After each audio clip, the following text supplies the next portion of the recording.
Well, hi everyone, and welcome to this week's edition of Feeling Smarter. As always, I'm joined by my co-host, Tim Miller. G'day, Tim. How are you? Yeah, going pretty well, Aaron. How are you doing? Not too bad, thank you. Well, we had recently our webinar on legacy pensions and the announcement, of course, about the regulations that will allow for the commutation of specific legacy retirement products within SMSFs. So, Tim, that raised a whole raft of questions from attendees that we said as part of that webinar that we would come back and revisit as part of not probably one, but multiple Feeling Smarter videos. And what we've done is we've themed up these for the context of providing some commentary around the different topics with these legacy pensions. And the first today, Tim, I'll kind of summarise in documenting the commutation. And to kick things off here, one of those questions was really looking at the timing of that documentation that indicates naturally the member's preference to commute, but also noting that there is a time frame that needs to be dealt with, i.e. through to 30 June in a particular year, that would enable for that calculation to occur. So can I get you to elaborate a little bit more how we've addressed that issue first and foremost, and what people need to be contemplating in that scenario?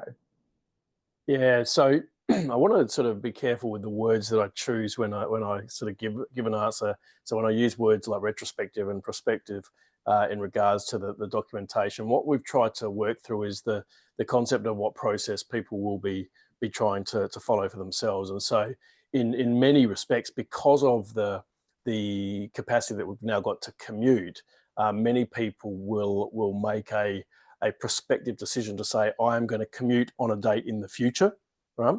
And in which instance they won't necessarily know the value of the commutation, but they'll know a lot of the critical information, such as the 30 June valuation to determine the pro rata minimum requirements. And then if they prospectively recognise a date in the future, then they can calculate the minimum requirement up until that date. So there'll be people that will say, you know, we know that the client has taken the minimum, and then we'll determine what the valuation for the commutation is later. And so we recognise that there's a request, an oral request, usually from the member to the trustee. So we will then recognise that oral request and say that and then follow that up with the written request by the trustee by the member, to make the request to commute, and then subsequently give the capacity to provide details of the valuation of the commutation at a later point, noting its importance for TBAR purposes. But beyond that, you're going to have other clients who won't have an understanding even of the 30 June last year valuations yet. And so what they will be wanting to do is they will want to be commuting, or they will want to commute these pensions. And similarly, they can put their request in, and within that, the trustees can then resolve to advise them of the amount to be rolled over as soon as that becomes available. Then obviously putting some time pressure on themselves to be able to do everything appropriate from say a TBAR point of view. But we're ultimately accommodating those that know everything right now with the balances to be able to commute, and those that maybe have some information, and those that have no information. But the key is recognising that in most instances, the member's going to make an oral request first via their advisor or whatever, or through discussions with their advisor to actually commute the pension. Yeah, and that process is important and is articulated in TR 2013-5 about, you know, what is a valid commutation and I guess the steps that need to occur in that process. And you highlighted at the very beginning, you know, as an industry, we don't want to be and should never be really backdating documents and decisions that we do see quite regularly in terms of some standard templates and stuff that do get generated. So you overcome that issue by specifically drafting documents in a way that acknowledge that there had been some previous discussion and acknowledgement of the decision to actually take place, recognising full well that there are still things that need to be done that just don't allow us to sort of put that in place. So therefore, when you do sign that a request that kind of links it back, you can sign it comfortably, noting that today's the day that you're doing this, and then the resolutions and stuff that follow thereafter by the trustee is also a reflection of what's happening today, acknowledging all of the things that they need to work through to get to the formal position where that commutation will occur.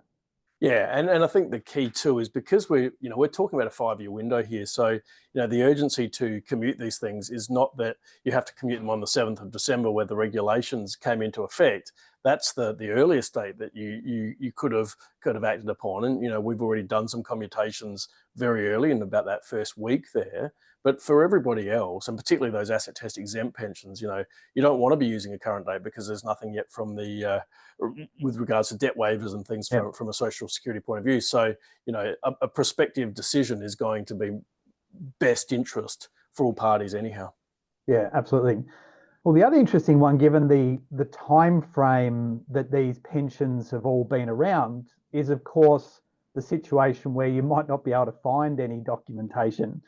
And this won't be surprising. And we did have questions about this to support, when it was established, and what needs to happen ultimately to recognise that this pension was on foot, that would then allow for the commutation to occur. And this is an area that I find quite fascinating because it goes back to the Naruman case of the Queensland Supreme Court in 2018, which actually correlated to whether a reversionary beneficiary existed or not on a lifetime complying pension in a self-managed super fund.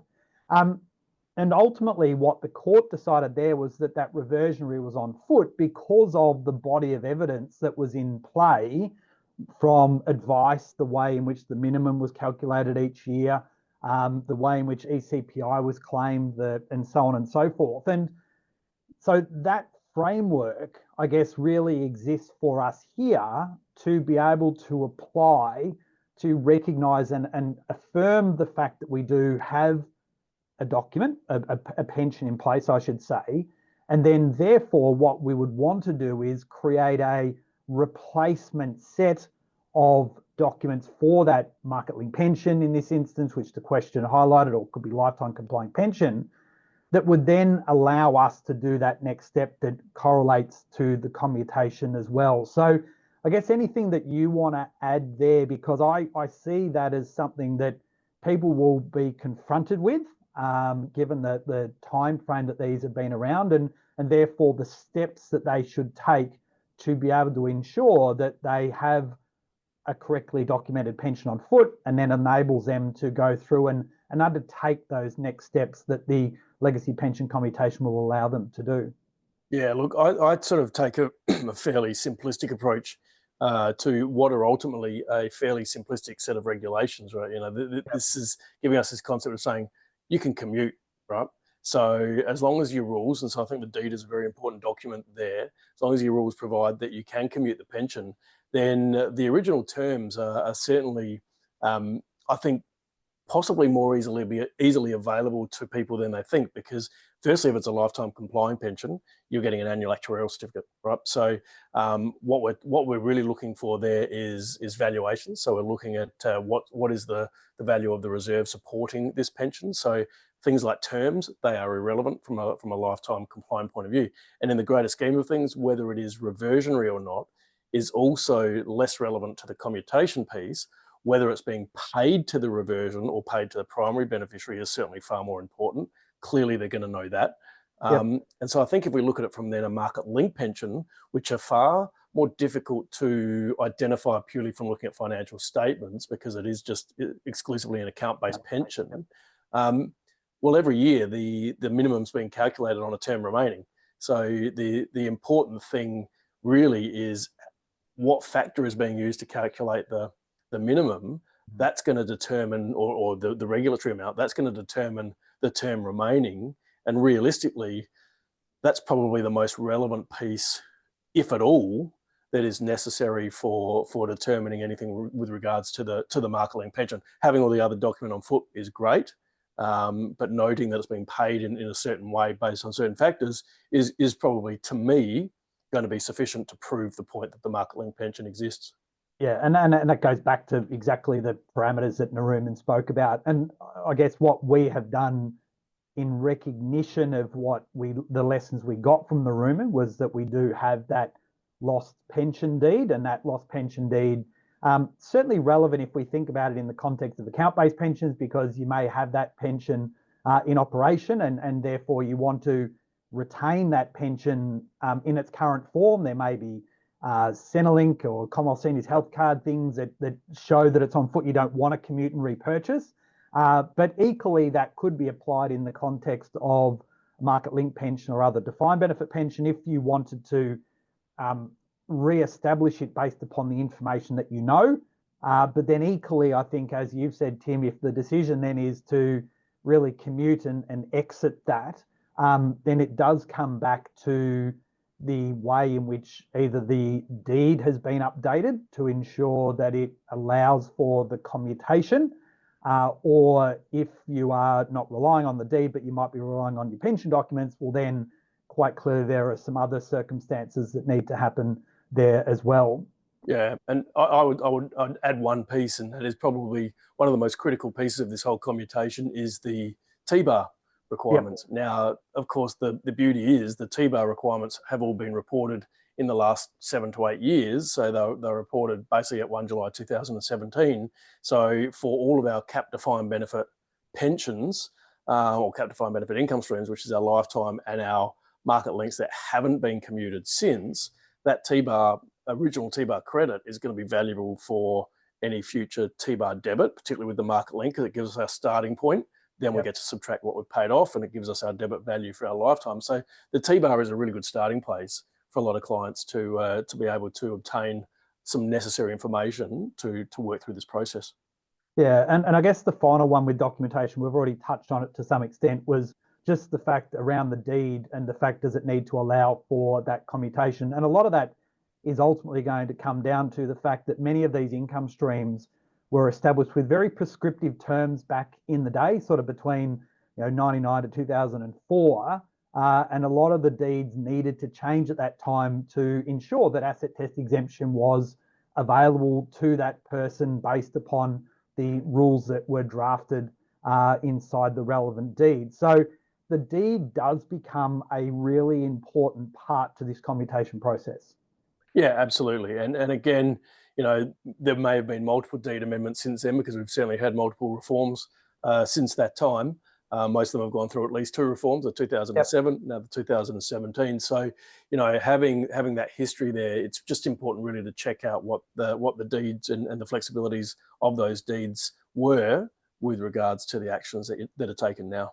Yeah, and one of the things that we've done very deliberately, Tim, with the deed updates that we've made is that we've in essence encapsulated that within the deed, so that the pension that is on foot will in essence be allowed to change by virtue of these regulations being in place. So it's not as if we need to go back and change the rules of and terms and conditions of the income stream as such.